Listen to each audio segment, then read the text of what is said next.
નમસ્કાર ગુજરાત આજના તાજા લાઈવ હવામાન સમાચારની અંદર આપનું હાર્દિક સ્વાગત છે। આજે તારીખ થઈ છે 17 અને વાર થયો છે શુક્રવાર। મિત્રો, અરબ સાગરના દરિયાની અંદર જે લો પ્રેશર સિસ્ટમ સક્રિય થઈ હતી એ હવે ગુજરાત નજીક પહોંચી ગઈ છે। બંગાળની ખાડીની અંદર વેસ્ટર્ન ડિસ્ટર્બન્સ સર્જાનું હતું એ અત્યારે મધ્ય ભારતમાં પહોંચી ગયું છે। એટલે ગુજરાત રાજ્યની અંદર બે સિસ્ટમો તો પહેલેથી જ ઓલરેડી બનેલી છે અને આ અસર કરશે। સાથે ત્રીજી અસર સિસ્ટમ જે કરશે એ છે અપર એર સાયક્લોનિક સર્ક્યુલેશનની અસર, જે ઉત્તર ભારત તરફથી ગુજરાત નજીક આવશે। એટલે આગળના દિવસોની અંદર 17, 18 અને 19 તારીખ સુધીમાં ગુજરાત રાજ્યની અંદર ત્રણ સિસ્ટમો એક્ટિવ થશે। આ ત્રણેય સિસ્ટમો ભારેથી અતિ ભારે પવન સાથે વરસાદ લાવશે અને હવામાન વિભાગ દ્વારા જે જાણકારી આપવામાં આવી છે એ પ્રમાણે પરેશભાઈ ગોસ્વામીએ પણ કહ્યું છે કે પૂર્વ ભારતની અંદર અત્યારે વરસાદી એક્ટિવિટી જોવા મળી રહી છે। બાકી પશ્ચિમ ભારતની અંદર ગુજરાત રાજ્યોના નજીકના વિસ્તારોની અંદર પણ વરસાદી સિસ્ટમ જ ચાલી રહી છે। તો હજી ગુજરાતના કયા જિલ્લાઓની અંદર વરસાદ ન પડવાની શુભેચ્છા આપવા માટે જાણવા માંગ્યો છે, તો એના માટેનો કોલ નંબર આપેલો છે। ફ્રી ટોલ કરી અને તમારે એને ગુજરાતના દરિયાકાંઠાના કીવર્ડની અંદર માહિતી આપવાની છે કે વરસાદી એક્ટિવિટી ગુજરાતના દરિયાકાંઠાનું લોકેશન જણાવવું અને બંગાળની ખાડીની અંદર લોકેશન પ્રમાણે ચેન્જ કરવું તો વરસાદી જે સિસ્ટમ છે એપ્રોક્સિમેટલી લગભગ ગુજરાત રાજ્ય કરતાં જે છે એ હવામાન વિભાગની જે જાણકારી આપવામાં આવે તો એ સારામાં સારી આપવામાં આવે છે। એટલે પ્રાઇસ રેટ છે એ જણાવવો ખૂબ જ મુશ્કેલ છે અને મહત્ત્વનો છે। વરસાદી સિસ્ટમ તેના ઉપર જ નિર્ભર રહે છે। એટલે ગુજરાતના દરિયાકાંઠાના જિલ્લાઓ હવામાન વિભાગની આપણે માહિતી ગુજરાતના દરિયાકાંઠાના જિલ્લાઓની અંદર સમાવેશ માટે અરબ સાગર અને બંગાળની ખાડીની અંદર વેસ્ટર્ન ડિસ્ટર્બન્સ સર્જાનું હતું અને ત્યાં હવામાન વિભાગે જાણકારી આપી હતી કે લો પ્રેશર સિસ્ટમ સક્રિય થયું છે, પરંતુ ત્યાં વેસ્ટર્ન ડિસ્ટર્બન્સ હતું અને તેના કારણે વાતાવરણની અંદર બેદરકારી બગાડતાની સાથે પછીનું જે વર્ષ ગયું એ ગુજરાતના દરિયાકાંઠાના જિલ્લાઓની અંદર હવે હવામાન વિભાગની માહિતી આવી વરસાદી એક્ટિવિટીને પણ ગુજરાતના દરિયાકાંઠાના જિલ્લાઓએ છે એ હવામાન વિભાગને ઉપર લીધા। હવે અત્યારે લો પ્રેશર સિસ્ટમની સક્રિય થયેલી અવસ્થા પણ જાણવી। ખરેખર મિત્રો, અત્યારે ગુજરાત રાજ્યના હવામાન સમાચાર તમે જોઈ શકો છો। આ મેપ દર્શાવવામાં આવી રહ્યો છે। હવામાન વિભાગે પણ આગાહી કરવામાં આવી છે। વરસાદની જે સ્થિતિ ગુજરાત નજીક આવવાની સાથે ફરી એક વખત ડાયવર્ટ મારે છે અને વાતાવરણની અંદર ક્લાઇમેટ ચેન્જની અસર છે એ દર્શાવે છે। ગુજરાત રાજ્ય ઉપર દરિયાકાંઠાના જિલ્લાઓની અંદર જ્યારે પણ વરસાદની સિસ્ટમ જામે ત્યારે હવામાન વિભાગ દ્વારા એલર્ટ આપવામાં આવે છે કે આ દિવસે આ તારીખે વરસાદનું પ્રમાણ છે રહેવાનું છે।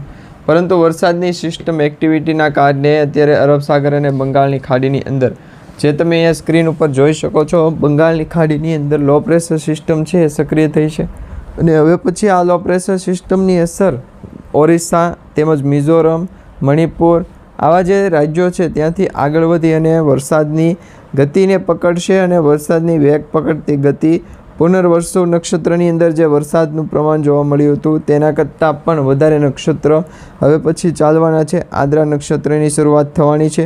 હવે આ નક્ષત્રોની અંદર ગુજરાતના ઘણા બધા જિલ્લાઓની અંદર વરસાદ પડવાની પણ આગાહી દર્શાવવામાં આવી છે। એટલા માટે કહેવામાં આવી રહ્યું છે કે વરસાદી એક્ટિવિટી ગુજરાત નજીક આવનારા દિવસોની અંદર વરસાદનું પ્રમાણ છે વધારશે, કારણ કે હજી પણ 2 થી 3 દિવસની એવી આગાહી સામે આવી છે। સેટેલાઇટ ઇમેજના માધ્યમથી તમે જોઈ શકો છો કે ગુજરાત નજીક આવતા વાદળછાયું વાતાવરણ છે ઘેરાઈ ગયું છે। એટલે મધ્ય ભારતમાંથી જે સિસ્ટમો આવશે એ વાદળછાયા વાતાવરણની વચ્ચેની સિસ્ટમો હશે અને સાયક્લોનિક સર્ક્યુલેશનના અસરના કારણે તે સિસ્ટમો નબળી પડવાની સાથે સાથે મજબૂત થતી જોવા મળશે। અહીંયા તમે જોઈ શકો છો ગુજરાત રાજ્ય ઉપર મેપ દર્શાવવામાં આવી રહ્યો છે। આ મેપ જે છે એ હવામાન વિભાગ દ્વારા જે બંગાળની ખાડીમાંથી આવેલી સિસ્ટમ છે, જે સક્રિય થયેલી સિસ્ટમ છે તેની અસર દર્શાવે છે। તેમાં પણ સૌથી મહત્ત્વની વાત એ કે અરબ સાગરના દરિયામાંથી આવેલી સિસ્ટમ અત્યારે મધ્ય ભારતમાં પહોંચે તો મધ્ય ભારતની સાથે દક્ષિણ ગુજરાતના જિલ્લાઓની અંદર વરસાદનું પ્રમાણ શરૂ થાય।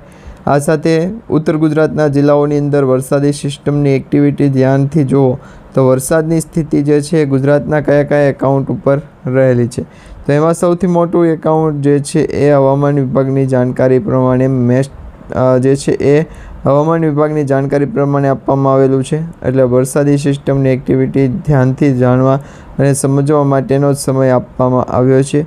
વરસાદી એક્ટિવિટીને ધ્યાનમાં રાખવી અને ગુજરાતના દરિયાકાંઠાનું લોકેશન જણાવવું, બંગાળની ખાડીની અંદર વેસ્ટર્ન ડિસ્ટર્બન્સ સર્જાણું તો આવી ઘણી બધી પોસ્ટો આવે છે, પરંતુ ખરેખર ગુજરાતના દરિયાકાંઠાના જિલ્લાઓની અંદર વરસાદી સિસ્ટમ એક્ટિવ છે અને ઘણા બધા લોકોએ હવામાન વિભાગને સમાચાર લાવ્યા. તો એના માટે શું કરવું, ગુજરાતના દરિયાકાંઠાનું લોકેશન જણાવવું અને બંગાળની ખાડીની અંદર વેસ્ટર્ન ડિસ્ટર્બન્સ પ્રવાહ આવ્યા હોય તો તમે જોઈ શકો છો. આજે ઉત્તર ગુજરાતના જિલ્લાઓની અંદર લગભગ બે ટ્રેક્ટર અથવા 2 ફેરાનો જે માલ છે એ જામે. ત્યાર પછી એને આપણે વરસાદી સિસ્ટમના એકટાવે માટે ગુજરાતના દરિયાકાંઠાનું લોકેશન જણાવવું, જેથી કરીને વરસાદનું પ્રમાણ જ્યારે આવે તો એ સૌપ્રથમ અહીંયા પડી જાય. તો હવામાન વિભાગે જે જાણકારી આપી છે તેમાં લો પ્રેશર સિસ્ટમ સક્રિય નથી, એટલે એના માટેનું વેસ્ટર્ન ડિસ્ટર્બન્સ છે તમારે કાઢવું પડશે, પરંતુ એક્ટિવ કરવા પડશે.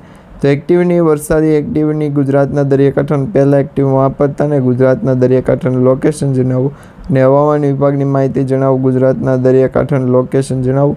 અને હવામાન વિભાગે જે જાણકારી આપી છે તેમાં કહેવામાં આવી રહ્યું છે કે દક્ષિણ ગુજરાતના જિલ્લાઓમાંથી સૌરાષ્ટ્ર સુધીના જે જિલ્લાઓ છે ભાવનગર, અમરેલી, ગીર સોમનાથ, વેરાવળ, પોરબંદર, જૂનાગઢ, જામનગર અને દીવથી લઈ અને ગોવા સુધીના જેટલા વિસ્તારો આવે છે દરેક વિસ્તારોની અંદર સેન્ટર ઓફ પાવર નાગાર્જુન નારાયણની સૌથી મોટી છે કે નહીં એના વિશેની સૌથી મોટી આગાહી જણાવવાની પણ નથી. ગુજરાતના દરિયાકાંઠાના જિલ્લાઓની અંદર જ્યાં સુધી વરસાદનું પ્રમાણ ના પડે ત્યાં સુધી આ માહિતીઓ છે શેર કરવાની છે, એટલે તમારા દરેક વોટ્સઅપ ગ્રુપ, ફેસબુક ગ્રુપમાં દરેક મિત્રો સુધી આજનો વિડીયો શેર કરી દેજો. કારણ કે અત્યારે વરસાદની આગાહી સામાન્ય થઈ ગઈ છે. ઘણા બધા લોકો વરસાદી આગાહી કરે છે, પરંતુ અંબાલાલ પટેલ અને પરેશભાઈ ગોસ્વામી દ્વારા જે આગાહી કરવામાં આવે છે એ આગાહીમાં કોઈ પણ પ્રકારનો ફેરફાર કરે નહીં.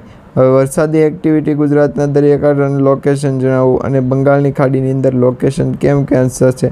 વરસાદી અપડેટ ગુજરાતના દરિયાકાંઠાનું લોકેશન જણાવવું અને હવામાન વિભાગની જાણકારી આપવી. જો વરસાદી એક્ટિવિટીને ધ્યાનમાં રાખીને ગુજરાતના દરિયાકાંઠાનું લોકેશન જણાવો. બંગાળની અંદર ખાડી હશે ત્યારે કહી દઈશું કે વરસાદી એક્ટિવિટી અને બીજા અહીંયા પ્રોસેસ પડ્યા છે કોન્ટ્રાક્ટ કરાવો અને સમા કરાવો, જેથી કરીને વરસાદની એક્ટિવિટી ભલે એક વખત ધ્યાનથી સાંભળો. લોકેશનની અસરને પણ ધ્યાનથી છે સાંભળવાવાળા વ્યક્તિઓ મળી ગયા છે. ગુજરાત રાજ્યના દરેક જિલ્લાઓની અંદર તેની સૌથી મોટી અસરો છે જોવા મળી રહી છે.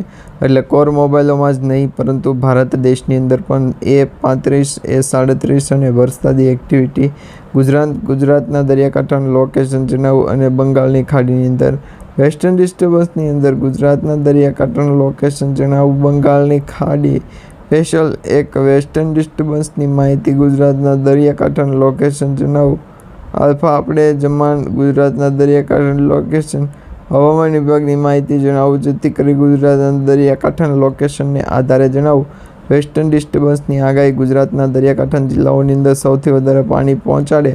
ફરી વખત ગુજરાતના દરિયાકાંઠાનું લોકેશન જણાવવું. બંગાળની ખાડીની અંદર લોકેશનને ધ્યાનમાં રાખી વરસાદની સ્થિતિ છે ને ધ્યાનમાં રાખવી અને કઢાવવી પડશે.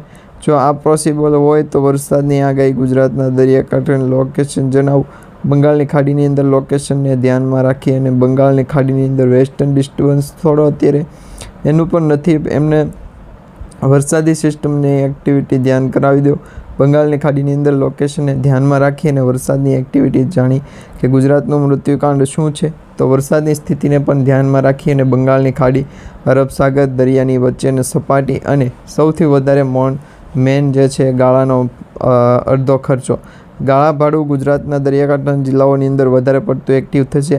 પછી વરસાદી સિસ્ટમને એક્ટિવ રહેવાની સંભાવના દર્શાવશું અને ત્યાં સુધીમાં દરેક જિલ્લાઓની અંદર જ્યાં વરસાદ નથી પડ્યો ત્યાં વરસાદ પડી જશે અને વાતાવરણની અંદર અત્યારે ક્લાઇમેટ ચેન્જની અસર છે જોવા મળશે. એટલે 1-2 દિવસની અંદર ગુજરાતના દરેક જિલ્લાઓની અંદર ફરી વખત અષાઢી મહિનાની બીજની શરૂઆત થતાની સાથે વરસાદની શરૂઆત પણ થશે. વરસાદના વધામણા કરવામાં આવ્યા છે ઘણા બધા લોકેશન પ્રમાણે ચેન્જ, પરંતુ વરસાદનું એક્ટિવિટી માટે ગુજરાતના દરિયાકાંઠાનું લોકેશન જણાવવું. બંગાળની ખાડીની અંદર વેસ્ટર્ન ડિસ્ટર્બન્સની અસરને પણ ધ્યાનમાં રાખવા પડે ને ગુજરાતના દરિયાકાંઠાનું લોકેશન જણાવવું અને બંગાળની ખાડી જોની વેસ્ટર્ન ડિસ્ટર્બન્સ ગુજરાતના દરિયાકાંઠાના જિલ્લાઓ અને બંગાળની ખાડીની અંદર લોકેશન જણાવો. એના વિશેની છત ઉપર જેને પણ મોસ્ટ ઓફલી દેખાડેલા છે ગુજરાતના દરિયાકાંઠાનું લોકેશન જણાવો. હવામાન વિભાગની જાણકારી સ્વરૂપે આપણે ગુજરાતના દરિયાકાંઠાનું લોકેશન જણાવો અને હવામાન વિભાગની જાણકારી પ્રમાણે આગળ વધારો, જેથી કરીને પ્રોસેસ અને સૌથી મોટી કોલગેટ વગેરે જે હવામાન સમાચારની અંદર પ્રોસેસ જણાવવાનું. વેસ્ટર્ન ડિસ્ટર્બન્સ આગળ પાછળ નહીં અને હવામાન વિભાગની જાણકારી સ્વરૂપે આગળ વધારે પણ જાણવા આપવું પડશે, જેથી કરીને વરસાદી એક્ટિવિટીને ધ્યાનમાં રાખતી અને ગુજરાતના દરિયાકાંઠાના જિલ્લાઓની અંદર લોકેશન જણાવતું. બંગાળની ખાડીની અંદર વેસ્ટર્ન ડિસ્ટર્બન્સને અંદર જેને કે ગુજરાતના દરિયાકાંઠાના જિલ્લાઓની અંદર એપ્રોમેક્સિટ જે સિસ્ટમ જે છે એ માહિતી આપણે વધારે કરવું તો ગુજરાતના દરિયાકાંઠાનો વધારો અને વરસાદી સિસ્ટમની એક્ટિવિટીને ધ્યાનમાં રાખો તો વ્યાજદર ઘટે છે. એટલે સૌથી વધારે લોકેશનને આધારે ગુજરાતના દરિયાકાંઠાનું લોકેશન જણાવવું. બંગાળની ખાડીની અંદર લોકેશન પ્રમાણવું છે. વેસ્ટર્ન ડિસ્ટર્બન્સની સૌથી મોટા હવામાન સમાચાર અને ગુજરાતના દરિયાકાંઠાના જિલ્લાઓને પણ સૌથી વધારે હવામાન સમાચારની જે છે ટેવ પડી ચૂકી છે.